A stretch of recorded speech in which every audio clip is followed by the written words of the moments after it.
Hello Gemini, ito yung reading mo for the month of October. Alamin natin ano ba tong mga blessings or challenges or yung mga hindi mo inaasahan pero mangyayari, mga dapat mong marinig, malaman from the cards. Ayan, sa mga interesado sa private personal reading ko, panoorin nyo na lang yung dulo na itong video. Nandun yung mga detalye or basahin yung description ng video or dumiretso kayo sa aking FB page. Yan, legit na FB page. Mag-ingat lang kayo kasi marami nang gumagaya po nung FB page ko or TikTok. Yung mga palatandaan na yan, kapag may nag-message or friend request sa inyo, hindi po ako yon para mag-offer ng mga kung ano-ano, mga ritual, etc. or nanghihingi ng mga donasyon or bayad, hindi po ako yun. Hindi po ako mauunang mag-PM, mag-add friend sa inyo. Yan. At naka-flex din po sa dulo ng ating reading yung mga names ng ating mga subscribers and nag-avail ng subscription sa FB and mga nag-avail ng membership sa YouTube. Maraming salamat.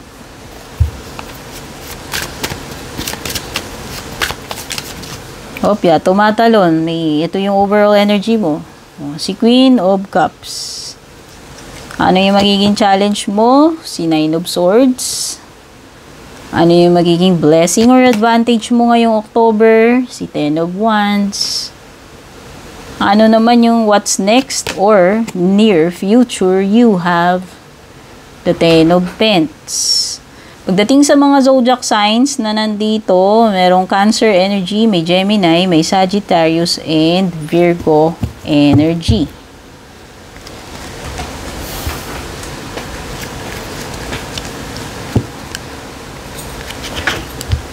Kuha rin tayo ng dalawang cards mo para sa love life. Yung October.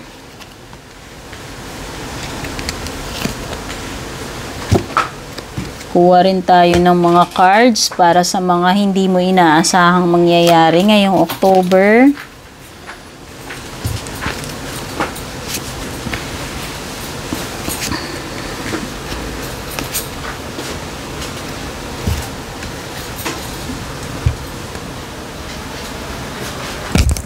Overall energy mo, hindi mapakali. Feeling na hindi kayo secured. O baka yung iba kinakain kayo na insecurity ninyo. Or hindi kayo mapakali, nagwo-worry kayo, no? Or if you are dealing with someone na ganyan yung energies.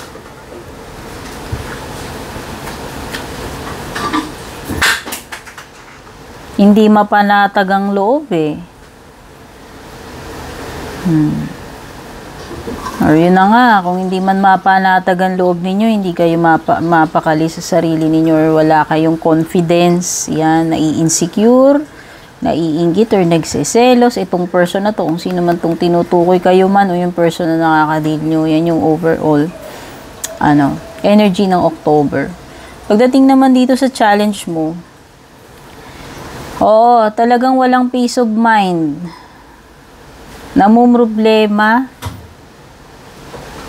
nag-aalala. Yan yung problema eh. Ito yung pinaka struggle mo ngayong October.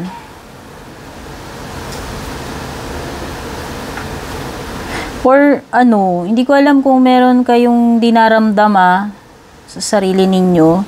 Kinikim-kim. Meron emotion ba yan? O bang may literal na nararamdaman kayo tapos nag-aalala kayo pero sinasarili nyo lang, nararamdaman nyo lang mag-isa, hindi nyo sinasabi sa iba, pwedeng ganun, pero nagsasuffer kayo, namumroblema kayo, pwedeng ganyan. May mga fears eh. Ano ba tong mga nagkukos na itong fears, insecurities, worries.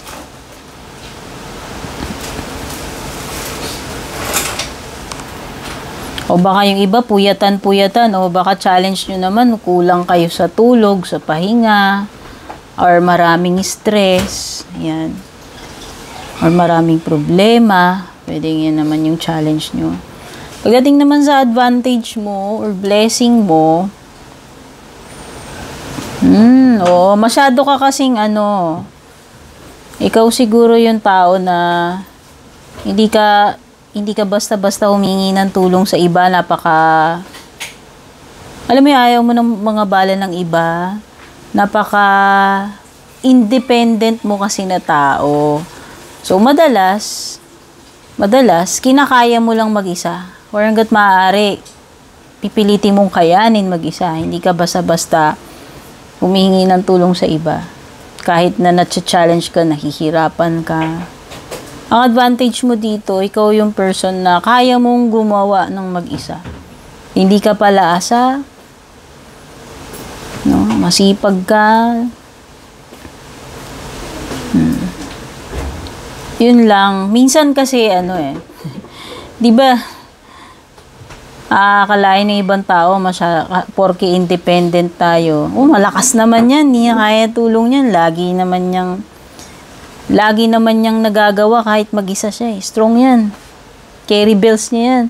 Minsan nakakalimutan na rin nila na tao lang din. Na porke ba tingin nyo malakas, di ko na kailangan ng tulong, ganun ba? Minsan ganun, o baka yun, may encounter mo ngayong October.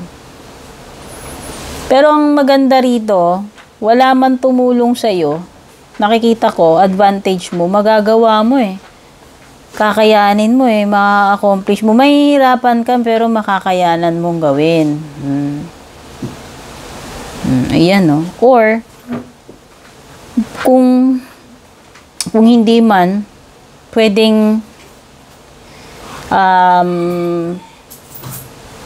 namang meron kang i-assign na mga gawain na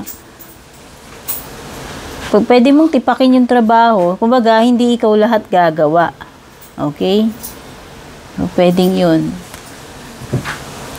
Or hindi mo akuin lahat kung ano man yung mga burdens na yan na akuin mo. Pagdating sa what's next or near future, ano ba tong susunod na mangyayari? Masisecure mo nga, sabi ko nga mahirapan ka pero magagawa mo. Mukhang mission accomplished ka ngayong October. Oo. So, magpe-pay off itong yung mga pagtitiis, sakripisyo, paghihirap, pupuyat. Worth it naman yung nakikita ko. Meron something dito na mabibili mo,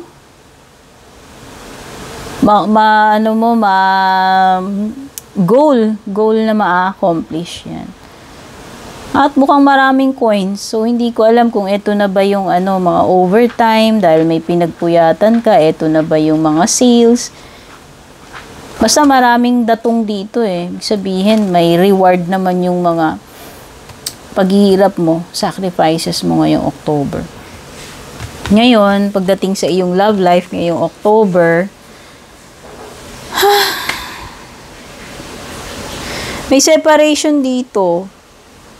Hindi ko alam ano ba to. May temporary ba na magiging magkalayo kayo ng jowa mo or ng asawa mo? Or cool off? Sa tingin ko to, hindi to permanent. Sabi kasi dito, nothing has gone wrong. Trust the process. Connection is divinely timed. Siguro meron lang magkakaroon kayo ng time out sa isa't isa or cool off ngayong October. Baka may biyahe or baka talagang kailangan nyo lang dumistansya muna sa isa't isa. Pwedeng ganun. May time na magiging magkalayo kayo or may time na pwedeng magkaroon kayo ng gap ni person. So, bubuklatin na natin yung mga hindi inaasahang mangyari Unang-una, meron kang unicorn ngayong October. Wow! So, nakikita ko, hindi mo ine-expect na may mga pagbabago dito na papabor sa'yo.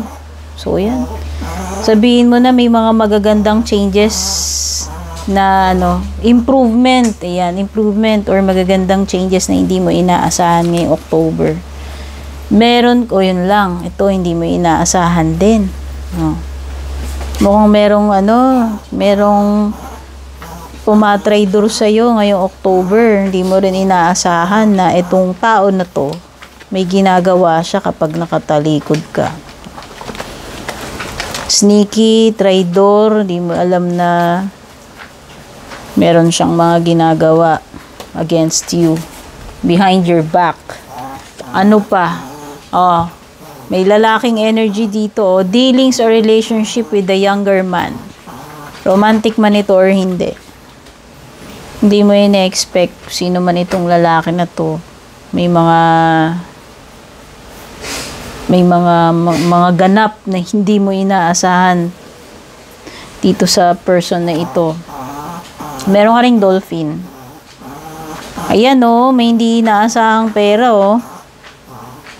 Kasi nga, nagpakaano ka nakikita ko yung sacrifices mo dito Sabi ko nga, di ba, what's next is magbubunga ng maganda yan with the 10 of Pents at maraming kadatungan, maraming coins. Aanihin mo yung hard work mo, sacrifices mo, or yung mga paghihirap na yan. At yan na nga, may binabanggit dito na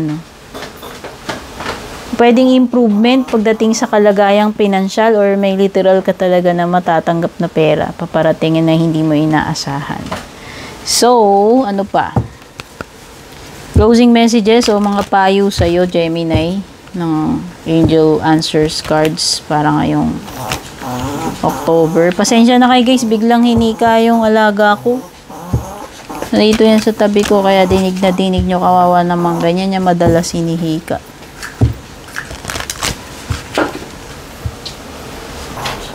Yan, nag-pause ako guys Yan natin yung mga payo sa'yo. Wow! Meron talagang magagandang changes. Big happy changes. Sabi ko nga, 'di ba, may mga may mga improvement, hindi lang 'yon, big happy changes. Ano pa? Ano pa ngayong October? Uy, malapit na in the near future. Mukhang merong mangyayaring maganda or matutupad. Basta malapit na. Near future na yan, Gemini. Communicate clearly. Baka may mga importanteng mga meetings, pag-uusapan, or may mga importanteng dapat sabihin or kausapin, may mga importanteng pag-uusap, importanteng tao na dapat kausapin. Ang importante rito ma-express mo. Importante na magkaunawaan o maaring pag-uusap, kailangan ng magkaliwanagan kayo, magkasabihan ng mga dapat malaman, magkatanungan. So, importante na may communicate mo ng maayos at maliwanag yung iyong mga gustong iparating. Okay? Yan. So, Gemini, ito yung reading mo for the month of October. Sana makatulong sa iyo itong reading na to at maging gabay. Take care. God bless. Babush.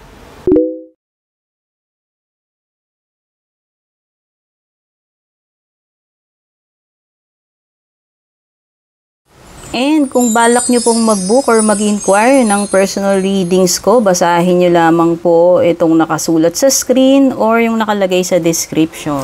Shoutout at thank you sa ating mga YouTube channel members, Juliet Saito, Vel, Mildred, Julian, Alejandra, Maya 2.6, Michael, Rosel, Belen, Melinda, Jane, Devi, Joy, Gwen, De Luna.